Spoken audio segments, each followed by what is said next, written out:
Hello students, welcome back to my YouTube channel Conquest Biology. आज के lecture में हम पढ़ेंगे प्रोटीन्स के बारे में।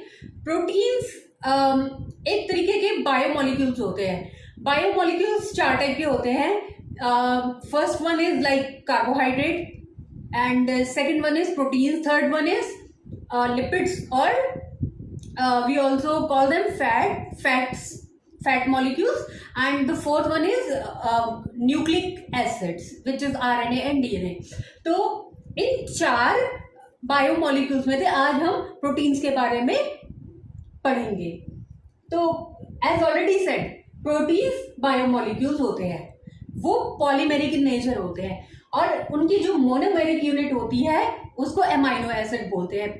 इससे पहले वीडियो ट्यूटोरियल में मैं ऑलरेडी अमाइनो एसिड के बारे में सारी डिटेल्स बता चुकी हूँ। सो इनकी मोनोमर्स विच जो प्रोटीन्स बनाते हैं वो होते हैं अमाइनो एसिड, और अमाइनो एसिड एक के बाद एक जुड़े हुए होते हैं with the help of peptide bond, या फिर उसको अमाइड बॉन्ड भी बोलते हैं। अब हम समझेंगे प्रोटीन्स के जितने भी कॉन्फॉर्मेशंस होते हैं, एक फंक्शनल प्रोटीन में जितने भी कॉन्फॉर्मेशंस प्रेजेंट होते हैं उनके बारे में।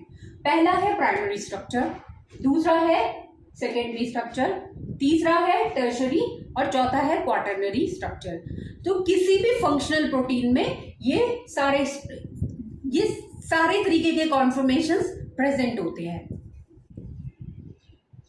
तो अब हम समझेंगे प्रोटीन्स का primary structure, primary structure protein में कैसे बनता है, जो पहला कॉन्फॉर्मेशन था। सो प्राइमरी स्ट्रक्चर में सिर्फ अमाइनो एसिड ही इन्वॉल्व होते हैं, वो पेप्टाइड बॉन्ड बनाते हैं और लीनियरली अरेंज होते हैं। ये जो साइड चेन्स है, ये जो हाइड्रोजन एटम्स हैं, ये जो ऑक्सीजन एटम है, इनके बीच में कोई इंटरेक्शन नहीं होता, सिर्फ एक पेप्टाइड बॉन्ड बनता है बीच में। तो जो लीनियर अरेंजमेंट होता है उसी को हम प्राइमरी स्ट्रक्चर बोलते हैं और ये सबसे सिंपलेस्ट होता है। तो सिर्फ रेजिड्यूअल इंटरेक्शन, जैसा कि अभी हमने डिस्कस किया, अमाइनो एसिड एक के बाद एक दूसरे से बॉन्ड बनाते हैं। जैसे ही एक अमाइनो एसिड दूसरे अमाइनो एसिड से बॉन्ड बनाता है तो पेप्टाइड या फिर अमाइड बॉन्ड बनता है, और उस प्रोसेस में एक वाटर मॉलिक्यूल बाहर निकल जाता है और पेप्टाइड बॉन्ड बनता है। तो जब वाटर मॉलिक्यूल निकल जाता है और पेप्टाइड बॉन्ड बन जाता है, अब ये जो चेन के अंदर जितने भी अमाइनो एसिड्स हैं, अब ये अमाइनो एसिड्स इनको नहीं बोलते, इन्हें रेजिड्यूज बोलते हैं। इनका नाम चेंज हो जाता है क्योंकि वाटर मॉलिक्यूल निकल चुका है, तो ऑब्वियसली कुछ लॉस हुआ है स्ट्रक्चर में, तो अब इनको रेजिड्यूज बोलते हैं जब ये पेप्टाइड चेन में होते हैं। जैसे कि ये एक के बाद एक बैक टू बैक अरेंज है, इन्होंने लीनियर स्ट्रक्चर बनाया है, alanine, lysine, glutamic acid, arginine, valine ने इस तरीके के अरेंजमेंट को linear arrangement, 2D type arrangement, इसको हम बोलते हैं प्राइमरी स्ट्रक्चर। ये प्रोटीन के अंदर सबसे सिंपलेस्ट स्ट्रक्चर होता है क्योंकि जो साइड ग्रुप्स होते हैं उनका आपस में कोई इंटरेक्शन नहीं होता। तो सबसे सिंपलेस्ट जो स्ट्रक्चर होगा वो होगा प्राइमरी स्ट्रक्चर प्रोटीन के अंदर। अब हम समझेंगे सेकेंडरी स्ट्रक्चर क्या होता है। प्राइमरी स्ट्रक्चर में तो हमने देखा सिर्फ एक लीनियर चेन होती है अमाइनो एसिड की, रेजिड्यूज की, और कोई भी किसी भी तरीके की बॉन्डिंग नहीं होती, सिर्फ एक अमाइड बॉन्ड होता है, वो भी लीनियर फॉर्म में। लेकिन सेकेंडरी स्ट्रक्चर में थोड़े बहुत इंटरेक्शंस इन्वॉल्व होते हैं। और प्राइमरी स्ट्रक्चर में क्या होता है कि जो रेजिड्यूज होते हैं, जो अमाइनो एसिड्स होते हैं जो प्रोटीन की चेन में, वो अमाइनो एसिड्स ही आपस में एक दूसरे से बॉन्डिंग करते हैं। जो आर ग्रुप होता है जिसको साइड चेन कहते हैं, वो किसी भी टाइप के जो इंटरेक्शंस होते हैं उसमें इन्वॉल्व नहीं होता। सिर्फ जो रेजिड्यूज है वो ही बनाता है बॉन्ड्स, वो भी नियर बाय अमाइनो एसिड के साथ। बहुत ज्यादा दूर के अमाइनो एसिड के साथ वो इंटरेक्शन नहीं कर सकता, इसीलिए इसको बोलते हैं local space, local arrangement in the local space. Locally मतलब बिल्कुल आसपास जो रहने वाले, जो आसपास जो अमाइनो एसिड्स हैं उन्हीं से इंटरेक्शन होता है, वो भी हाइड्रोजन बॉन्ड बनता है। कोई बहुत ज्यादा इलेक्ट्रोस्टैटिक, बहुत ज्यादा बहुत ज्यादा अच्छे वाला बॉन्ड नहीं बनता, जैसे कि कोवलेंट बॉन्ड हो गया, आयोनिक बॉन्ड हो गया, इस तरीके का नहीं। वीक बॉन्ड बनता है वो भी आसपास के, हाइड्रोजन बॉन्ड बनता है वो भी आसपास के, जैसे कि एक प्रोटीन है उसमें 1 2 3 4 बहुत सारे थाउजेंड्स ऑफ अमाइनो एसिड्स होते हैं। तो इसमें क्या होता है, जो पहला अमाइनो एसिड होता है फॉर एग्जाम्पल वो 7वें के साथ इंटरेक्शन कर सकता है, लेकिन ऐसा नहीं कि पहला वाला जो अमाइनो एसिड है वो जो 1000 पोजीशंस अपार्ट है उस अमाइनो एसिड से भी इंटरेक्शन करते रहे, ऐसे नहीं होता। ये एक लोकल इंटरेक्शन होता है जिसमें आसपास के अमाइनो एसिड्स ही इन्वॉल्व होते हैं, वो ही आपस में एक दूसरे से हाइड्रोजन बॉन्डिंग बनाते हैं, और दूर के अमाइनो एसिड से इन्हें कोई मतलब नहीं होता।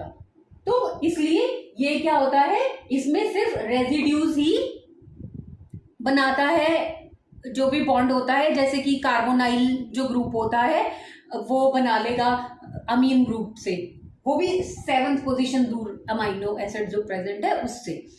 लेकिन जो आर ग्रुप्स होते हैं ना, फंक्शनल ग्रुप जो प्रॉपर ग्रुप्स होते हैं जिसमें कार्बोक्सिलिक एसिड ग्रुप भी होता है और अमाइनो ग्रुप होता है, बहुत तरीके के होते हैं, जैसे एल्कोहलिक ग्रुप होता है, ये जो आर ग्रुप्स होते हैं जो अमाइनो एसिड के लिए यूनिक होते हैं, ये किसी भी टाइप के इंटरेक्शन में इन्वॉल्व नहीं होते सेकेंडरी स्ट्रक्चर में, राइट। तो एक तरीके का जो सेकेंडरी स्ट्रक्चर होता है वो एक लोकल अरेंजमेंट है,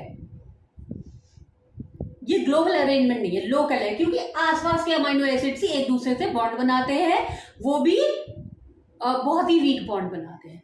तो ये रहा स्ट्रक्चर अल्फा हेलिक्स का जो कि स्प्रिंग की फॉर्म में है। दूसरा है ये बीटा शीट, इसमें आसपास के रेजिड्यूज ही इन्वॉल्व होते हैं। सो ये था एक रफ आइडिया सेकेंडरी स्ट्रक्चर के बारे में। अब हम समझेंगे टर्शियरी स्ट्रक्चर क्या होता है।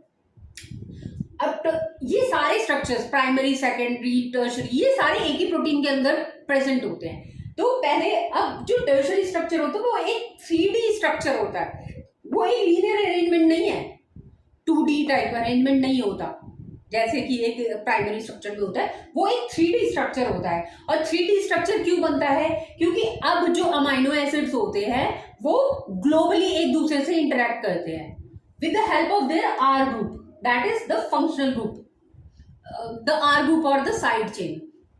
वो अपनी जो साइड चेन होती है अमाइनो, किसी भी रेजिड्यूज या अमाइनो एसिड के पास, उसकी हेल्प से दूर के अमाइनो एसिड से भी इंटरेक्ट कर लेते हैं, और अब जो बॉन्ड्स बनते हैं वो काफी मतलब स्ट्रॉन्ग बॉन्ड्स बनते हैं। जैसे कि एक अमाइनो एसिड है वो फर्स्ट पोजीशन पे है, वो जो 350th पोजीशन पे अमाइनो एसिड है प्रोटीन की चेन में, उससे भी इंटरेक्ट कर सकता है, और इसमें उसकी हेल्प करता है आर ग्रुप जो कि जो साइड चेन होती है अमाइनो एसिड की। और ये इंटरेक्शन थोड़ा स्ट्रॉन्ग होता है, जैसे कि इलेक्ट्रोस्टैटिक जो आयोनिक बॉन्ड होते हैं वो बन सकता है, या फिर अलग अलग तरीके के बॉन्ड बन सकते हैं। तो अब अरेंजमेंट कैसा हो गया, वो ग्लोबल अरेंजमेंट हो गया, क्योंकि अब ऐसा तो नहीं है ना पहला अमाइनो एसिड 7th वाले के साथ ही बॉन्ड बना रहा है या 4th वाले के, लोकल अरेंजमेंट नहीं है, अब ये ग्लोबल अरेंजमेंट है, क्योंकि कोई भी अमाइनो एसिड कितना भी दूर हो पहले अमाइनो एसिड से, उससे भी ये इंटरेक्ट कर सकता है। तो ये जो सारे स्ट्रक्चर्स होते हैं वो एक ही प्रोटीन में प्रेजेंट होते हैं, जिस प्रोटीन के पास प्राइमरी सेकेंडरी स्ट्रक्चर है उसी में टर्शियरी भी होता है। अब क्योंकि ज्यादा इंटरेक्शन होने लगे एक दूसरे से अमाइनो एसिड्स के, तो क्या होगा, आपस में इंटरेक्शन होगा तो टेढ़े थोड़ा फोल्डिंग बढ़ेगी, इस तरीके का इंटरेक्शन होगा, तो इस वजह से जो फोल्डिंग होती है वो ज्यादा होती है, जो टर्शियरी स्ट्रक्चर होता है वो ज्यादा फोल्डेड होता है as compare to primary and secondary structure. तो ये बस समझने की बात यही है कि ग्लोबल स्पेशियल अरेंजमेंट जो होता है उसी को हम टर्शियरी स्ट्रक्चर बोलते हैं। ग्लोबल से मतलब है कि ग्लोबली जो अमाइनो एसिड है वो इंटरेक्ट कर रहा है, मतलब आसपास के अमाइनो एसिड से नहीं कर रहा, वो दूर के अमाइनो एसिड से भी कर रहा है। अब इसमें रेजिड्यूज इन्वॉल्व नहीं है, जैसे कि कार्बोनाइल कार्बन हो गया। अब जो साइड चेन है अमाइनो एसिड की अपनी, जो उसे यूनिक प्रॉपर्टी इंपार्ट करती है, वो इंटरेक्शन या बॉन्ड बनाती है दूर के अमाइनो एसिड से, इसलिए फोल्डिंग भी ज्यादा बढ़ जाती है। तो that was about tertiary structure. अब हम समझेंगे क्वाटरनरी स्ट्रक्चर्स क्या होते हैं। क्वाटरनरी स्ट्रक्चर अपने आप में कुछ नहीं होते, वो एक्चुअली में जो टर्शरी स्ट्रक्चर्स होते हैं ना, जब दो या उससे ज्यादा टर्शरी स्ट्रक्चर्स एक दूसरे से कंबाइन हो जाते हैं बॉन्ड बना के इंटरेक्शन करके, तो वो क्वाटरनरी स्ट्रक्चर बनाते हैं। और कोई भी प्रोटीन हमेशा अपने क्वाटरनरी स्ट्रक्चर में ही फंक्शनल होता है। अगर उसके पास क्वाटरनरी स्ट्रक्चर नहीं है, प्राइमरी सेकेंडरी टर्शरी स्ट्रक्चर जरूरी है प्रोटीन बनाने के लिए, लेकिन वो इनिशियल स्टेजेस है। एंड में बनना क्वाटरनरी स्ट्रक्चर ही होता है। अगर फंक्शनल होना है किसी प्रोटीन को तो उसे क्वाटरनरी स्ट्रक्चर बनाना ही होता है। आज तक मैंने एक ही अमीनो एसिड ऐसा, एक ही प्रोटीन ऐसा सुना है जो अपनी टर्शरी फॉर्म में फंक्शनल है। अदरवाइज जितने भी और प्रोटीन्स हैं सारे वो क्वाटरनरी फॉर्म में ही फंक्शनल हैं। इट्स नॉट लाइक कि प्राइमरी सेकेंडरी और टर्शरी स्ट्रक्चर्स इंपॉर्टेंट नहीं होते। फाइनली क्वाटरनरी स्ट्रक्चर बनाने के लिए वो स्ट्रक्चर्स तो चाहिए क्योंकि वो क्वाटरनरी स्ट्रक्चर के अंदर ही है। लेकिन प्रोटीन फंक्शनल तभी होता है जब वो क्वाटरनरी स्ट्रक्चर बना ले।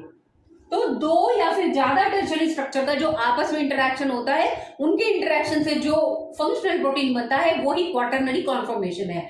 जैसे कि हमने हीमोग्लोबिन के बारे में सुना है, तो हीमोग्लोबिन क्या है? वो एक क्वाटरनरी प्रोटीन है, क्वाटरनरी कॉन्फॉर्मेशन है प्रोटीन की। लेकिन उसमें चार जो है टर्शरी स्ट्रक्चर हैं प्रोटीन के। जो दो अल्फा चेन होती है, एक अल्फा चेन एक क्वाटरनरी एक अल्फा चेन जो है दो में से वो एक टर्शरी स्ट्रक्चर है, ये भी एक टर्शरी स्ट्रक्चर है दूसरा अल्फा चेन। एक बीटा चेन जो है वो भी एक टर्शरी स्ट्रक्चर है और दूसरी बीटा चेन भी। तो चार जो टर्शरी प्रोटीन के कॉन्फॉर्मेशंस हैं वो मिलके एक फंक्शनल हीमोग्लोबिन बनाते हैं जो कि क्वाटरनरी स्ट्रक्चर होता है। हीम ग्रुप के साथ ये दो अल्फा और दो बीटा चेन जो होती है पॉलीपेप्टाइड चेन, वो मिलके हीमोग्लोबिन बनाती है और हीमोग्लोबिन जो है वो क्वाटरनरी स्ट्रक्चर है। So initially primary secondary tertiary structure बनेगा तभी क्वाटरनरी स्ट्रक्चर बन पाएगा। लेकिन अगर प्राइमरी सेकेंडरी टर्शरी स्ट्रक्चर है और वो लेकिन क्वाटरनरी नहीं बना पा रहे तो फिर फंक्शनल प्रोटीन बनेगा ही नहीं बॉडी में। So I hope it is clear. कोई भी प्रोटीन फंक्शनल फॉर्म में तभी आता है जब वो पूरा क्वाटरनरी स्ट्रक्चर बना ले। और वो कैसे बनता है? दो या उससे ज्यादा टर्शरी स्ट्रक्चर के कॉम्बिनेशन से। जब दो या उससे ज्यादा टर्शरी स्ट्रक्चर आपस में बॉन्ड बनाते हैं या इंटरेक्शन या लिंकेज दिखाते हैं तब एक फंक्शनल क्वाटरनरी स्ट्रक्चर बनता है जिसको हम प्रोटीन बोलते हैं। और वही प्रोटीन अपने काम कर पाता है बॉडी में, जैसे कि एंजाइम का काम या कोई भी और काम। हीमोग्लोबिन जैसे कि ब्लड कैरी करता है। अगर चार टर्शरी स्ट्रक्चर मिलेंगे और वो मिलके एक हीमोग्लोबिन बनाएंगे जो कि क्वाटरनरी स्ट्रक्चर है, तभी वो फंक्शनल होगा, अदरवाइज नहीं। सो आई होप चारों के चारों जो प्रोटीन के कॉन्फॉर्मेशंस है वो आपको क्लियर है। What exactly we mean by primary secondary tertiary and quaternary conformations of a protein. So thank you very much for watching my video.